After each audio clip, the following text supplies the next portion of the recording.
López, quien nos visita hoy en esta comisión. Le damos la bienvenida además. Bueno, muy buenas tardes, compañeros de la Comisión Tercera. No acostumbro venir a visitarlos y interrumpir estos debates, pero por tratarse de un tema que hemos venido trabajando hace muchos años en las comisiones de derechos humanos del Senado y de la Cámara, pero también en lo que tiene que ver con mi compromiso y responsabilidad con los trabajadores en Colombia, me pareció de absoluta importancia asistir el día de hoy a este debate que ha citado a muy buena hora mi compañero el senador Antonio Navarro Wolf. Yo creo que el país está aterrado de lo que hoy está ocurriendo en Buenaventura. Esto se había demorado en una reacción tan solidaria y tan fuerte por parte de un pueblo que se niega a morir en medio de la exclusión. Una situación ya que hace muchos años tocó fondo y que solamente se dedicaron el gobierno nacional a decir que pesar, es verdad, tienen razón, pero sigan muriendo esos negros allá que lo importante aquí es que funcione el puerto sin importar qué ocurra. Yo no entiendo cómo el presidente Santos puede presentarse ante el mundo como el Nobel de la Paz cuando financia y patrocina que en la capital del Pacífico, como él la denominó, de los TLCs, funciona a las mil maravillas un puerto, y en ese mismo territorio nos encontremos las peores cifras en materia social, de atención a la niñez, de atención en salud, y algo que es absolutamente humano, decente y presentable, es que una ciudad de 400.000 habitantes no tenga agua potable 24 horas. El presidente Santos, en muchas ocasiones, inclusive por ahí hay un video que yo le mostré al país a propósito de esta coyuntura, donde 3 meses antes de las elecciones, el presidente Santos, en su desespero por ganar la segunda vuelta, se fue a Buenaventura y hizo un acto sin precedentes, un acto enorme que todavía lo tiene que estar recordando y sonando y retumbando en el Pacífico, en donde le dijo al pueblo de Buenaventura textualmente: si ustedes me apoyan, esos votos que ustedes den por mí, yo se los devuelvo en $400 millones en inversión social. Y dijo textualmente en una de sus alocuciones que en 8 meses, en el 2014 también, garantizaba agua potable 24 horas para Buenaventura, inclusive definió el monto de inversión. Yo no sé si 8 meses son 3 años, yo no sé cuál es la calculadora o la matemática que estudió el Premio Nobel de la Paz, pero estamos a la mitad de 2017 y hoy el pueblo de Buenaventura no tiene agua potable 24 horas, ni siquiera 1 o 2 veces al día, cada 3 días se tiene el suministro de agua en Buenaventura.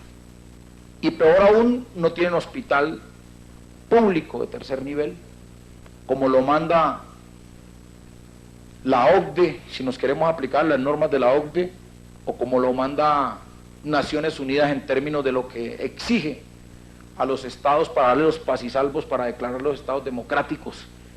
O sea, hoy no hay un hospital público que soporte la necesidad que se tiene. Este tema obviamente se conecta con la situación portuaria, y aquí ha habido históricamente un desconocimiento de los derechos de los trabajadores, porque esto hace parte del problema estructural, señor presidente, que vive Buenaventura, el problema de los trabajadores. En Buenaventura, la condición de los trabajadores, aquí están algunos de ellos, es supremamente precaria. Y es supremamente precario. Yo he visto la presentación del senador Navarro y No quiero adicionarle nada, ni cambiarle nada, porque me parece que es una presentación que contiene todos los elementos, pero sí hay que precisar unos detalles muy importantes que debe tener esta discusión o este debate a efectos de que esto se transforme. El gobierno nacional se aplicó muy bien a terminar la primera concesión y a prorrogar por 20 años más. Le imploré, le rogué en el año 2014 al gobernador Angelino Garzón, que participó en ese proceso de ampliación de la concesión, primero para que no ampliaran la concesión, conocedor de lo que estaba pasando con los primeros 20 años, del desconocimiento de la situación social, que no era posible que ese puerto más importante de Colombia no atendiera la realidad social, porque no tenía ningún sentido nosotros tener el puerto más importante sobre el Pacífico, el puerto de mayor tecnología, uno de los puertos más eficientes del mundo, pero paralelo a eso, al otro lado, o sea, por encima de esta condición o de esta situación, atravesando el muro, la gente se estaba muriendo de hambre, la gente no tenía agua, no tenía hospital, no tenía condiciones de vida digna. O sea, ¿cómo puede pensarse uno una democracia donde un gobierno, un presidente avale un puerto absolutamente moderno, o que este puerto sea la capital de los TLCs, pero allí mismo en ese territorio la gente esté muriendo porque no tiene hospital o porque no tiene agua? Tiene que ser uno muy criminal o tiene que ser uno muy inhumano para darle vía libre a esto. Angelino Garzón no dijo nada, le envió un documento de más de 6 páginas, que para verdad es el tiempo. Prorrogaron la concesión por 20 años más y esa concesión hoy tiene los resultados que hoy está conociendo el mundo. Y es uno de los puntos o de los sitios de mayor tercerización laboral en el mundo, es ese puerto de Buenaventura. Aún a pesar de que gran parte de la discusión del Tratado de Libre Comercio con los Estados Unidos abordó los derechos de los trabajadores portuarios, de los corteros de caña, los trabajadores de la flores, pero especialmente de los trabajadores portuarios. Con ustedes mismos fuimos a Estados Unidos a llevar el tema para que fuese incluido en la negociación del Tratado de Libre Comercio como garantía de que se firmara el Tratado de Libre Comercio sobre la base de que los trabajadores iban a ser formalizados. Y hoy los trabajadores son tercerizados. Porque es que el argumento hoy de los dueños de la concesión y de quienes explotan el puerto, de los 4 o 5 empresarios que se tomaron ese puerto para el usufructo personal, es que ellos no son patronos, sino que ellos son concesionarios y que por consiguiente ellos no tienen por qué asumir la contratación directa de los trabajadores, cuando es absolutamente evidente que quien asume la concesión y la explotación del puerto, pues tiene que asumir también los trabajadores, porque entonces las utilidades no las reparten y las distribuyen entonces en la sociedad, o no las distribuyen en inversión social, o no las distribuyen en los trabajadores.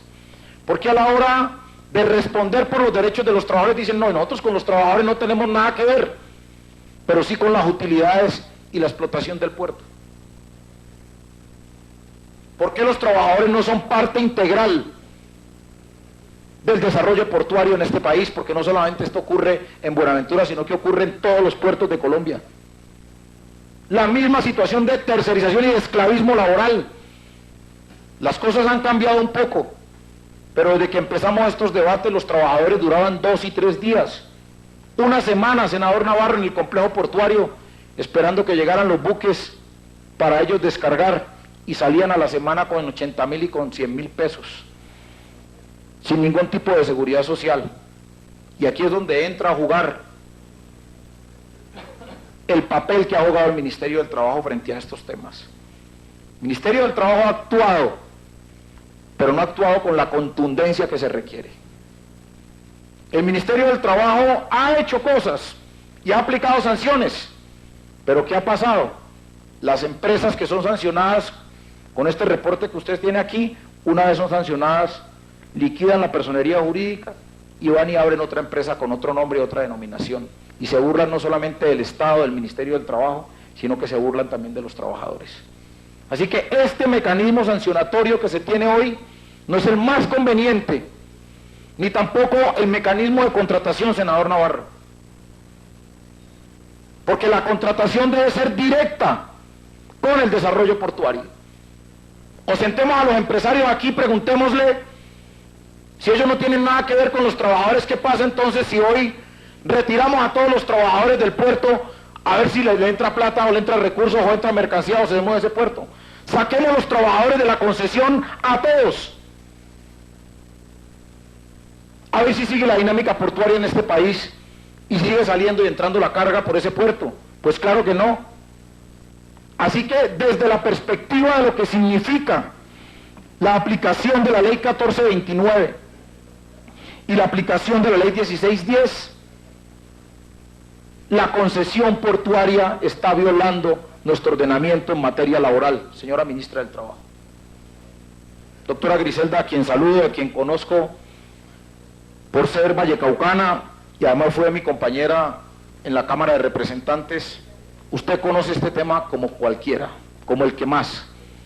Con usted inclusive, si no estoy mal, en Cámara de Representantes abordamos estos temas, pero también en nuestra bancada de congresistas este tema se discutió.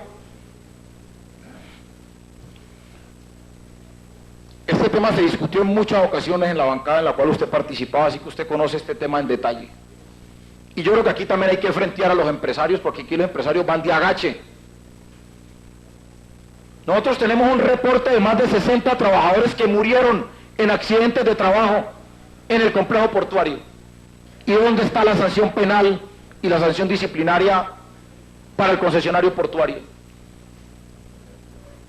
Tengo más de 300 casos reportados, señora ministra, de trabajadores mutilados, trabajadores discapacitados, inválidos,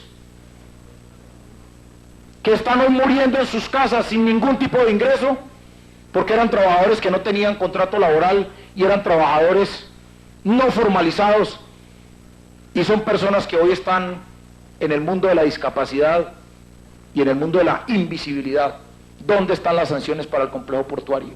Trabajadores que adquirieron enfermedades profesionales, trabajadores que sufrieron accidentes de trabajo y por no tener contrato laboral, pues obviamente no fueron reportados y no son beneficiarios de ningún derecho. ¿Cuándo vamos a recoger esos trabajadores portuarios que están hoy en el mundo de la mendicidad y en el mundo del olvido y de la no atención? En ese puerto pasan cosas terribles, hasta que tengan hoy casi que encarcelados, hoy, a esta hora de la mañana, 12:30 de la mañana, senador Navarro, a los trabajadores bajo amenaza, encerrados en un hotel, en el Hotel Cordillera. Y le solicito, señora ministra, desplace hoy mismo inspectores del trabajo para que certifiquen a trabajadores en el Hotel Cordillera, obligados a permanecer allí, fuera de sus casas, para poder sostener la dinámica portuaria, y que si no se van para ese hotel, le cancelan el contrato de trabajo. Los tienen de rehenes o los tienen secuestrados. Hotel Cordillera en Buenaventura, allí están los trabajadores, en un listado donde todos los días los repiten. ¿Cuántos trabajadores están aquí en el hotel? ¿Cuántos van? ¿Qué es eso? ¿Cómo así que aquí, para poder romper un paro cívico, un paro pacífico, obligan a los trabajadores y los encierran en un hotel para que ellos puedan desarrollar su dinámica portuaria? He solicitado también a la Procuraduría, y aspiro que el día de hoy vaya a la Defensoría a certificar en este hotel la forma como tienen a los trabajadores allí encarcelados o los tienen secuestrados para poder desarrollar la dinámica portuaria. En muchos de los casos, la información que tengo es que los trabajadores tienen que dormir allí en el puerto, y van y les traen ropa, les traen comida, por con tal de que no se vayan y puedan sostener el desarrollo portuario. ¿Qué es lo que estamos viviendo? Ese es el Nobel de la Paz que nos representa a nosotros. Nobel de la Paz que permite toda la violación de los derechos laborales. Y no, ministra, no es cierto que los trabajadores estén formalizados. A la hora de los trabajadores presentar pliegos de peticiones, los concesionarios portuarios dicen que ellos no tienen nada que ver con los trabajadores, y cuando el trabajador le presenta el pliego de peticiones Al tercerizador dice que ellos no tienen condiciones para responder por ningún pliego de peticiones, violando así el derecho de negociación que está establecido no solamente en la Constitución política, sino en los tratados internacionales. Porque hasta eso le quitaron a los trabajadores el derecho de negociación colectiva. Trabajadores, en muchas denuncias que yo he radicado ya en la regional, en la territorial del trabajo, senador Navarro, que por el solo hecho de pertenecer a un sindicato, los despiden de sus puestos de trabajo. En fin, todas las violaciones de los derechos laborales. La pregunta que yo me hago es, ¿vamos a dejar que estos empresarios sigan frotándose las manos y tomando whisky a expensas del dolor y la tragedia que sigue viviendo en Buenaventura? Pues tengo que decirle, senador Navarro, que uno de los puntos del pliego del paro cívico es justamente el tema de la formalización laboral directamente con el concesionario portuario. Es uno de los puntos que está establecido en el pliego petitorio del Comité de Paro Cívico, que inició hoy nuevamente reuniones. Y este es un tema que se debe aplicar al Ministerio del Trabajo. Y se debe aplicar a fondo, porque en el puerto deben haber condiciones laborales dignas y no esclavismo laboral como es lo que ocurre hoy en ese puerto. Los trabajadores son sometidos, su condición de que si no aceptan las reglas de juego se tienen que ir, porque hay 8.000 trabajadores supernumerarios, como les llaman ellos, que están dispuestos a reemplazarlos, ¿no, senador Navarro? Y los trabajadores lo saben. No solamente hay 4.000 trabajadores que se requieren en el puerto, adicional a esos 4.000 hay 8.000 que les llaman trabajadores flotantes, o tal vez más, que son trabajadores que entran por semanas o por días a suplir los excesos de carga o los excesos de la operación del puerto. 8.000. Y con esos 8.000 amedrantan a los 4.000 o a los 3.000 o a los 1.000 que están formalizados, de que si no quieren trabajar hay una fila de más de 10.000 trabajadores esperando esto. ¿Qué es esa situación? O sea, ¿cómo va una ciudad de estas a normalizar su dinámica humana si los trabajadores están siendo explotados? ¿Cómo así que los trabajadores están generándole riquezas a las familias más poderosas del Valle del Cauca y de este país? Y ellos como si nada pagándoles miseria y migajas a los trabajadores. ¿Cómo así que en medio de este paro cívico los empresarios no salen a poner la cara, a decirle a los trabajadores de la ciudad que ellos tienen un elevado nivel de responsabilidad en todo lo que está pasando en Buenaventura y que ellos tienen que aportar para recuperar la difícil situación social que se vive en Buenaventura? Así que yo me sumo al planteamiento que ha hecho el senador Navarro, no solamente en el sentido de plantearse una territorial allí, sino que haya un ajuste estructural en dos elementos fundamentales. Lo primero es que la exigencia, y le solicito de manera respetuosa a esta comisión, es que la contratación en la dinámica portuaria en Buenaventura se dé directamente, que la formalización se dé en contratos a término indefinido directamente con el concesionario portuario, como tiene que ser, con todas las garantías y los derechos laborales. Pero además de eso, que la política de sanciones que se establezca se modifique, porque hoy sí sancionan, imponen las multas, pero finalmente nadie termina pagándolas y siguen los trabajadores violentados en sus derechos laborales. Y tercero, yo pienso que la instrucción que tiene que enviar el Ministerio del Trabajo ya es que se respete el derecho a asociación sindical y que los sindicatos tengan derecho a ejercer su actividad como cualquier otra organización sindical en el mundo. No, entonces como son negros, como son afros, entonces no tienen derecho a asociarse ni a sindicalizarse. Yo lo he dicho, el ser humano más racista del mundo es el Premio Nobel de la Paz Juan Manuel Santos, porque un Nobel de la Paz no trata con indiferencia y con humillación como hoy lo está haciendo con el pueblo del puerto de Buenaventura. Eso no nos podemos quedar callados si es la verdad. Y pueden venir muchas reacciones Y si eso no es así, pues que le respondan socialmente y económicamente a un pueblo que está reclamando derechos. Serían esos 3 elementos y esas 3 propuestas que yo haría, o esas 3 ideas en torno a lo que está ocurriendo allí en la dinámica portuaria en relación a los derechos de los trabajadores. Le agradecería mucho, señora ministra, que se implementen este tipo de medidas, este tipo de acciones, y le agradezco de verdad muchísimo, en primera instancia, al senador Antonio Navarro por haber permitido la posibilidad de este debate, y a esta comisión por haberme permitido tener el uso de la palabra. Muchísimas gracias, señor presidente.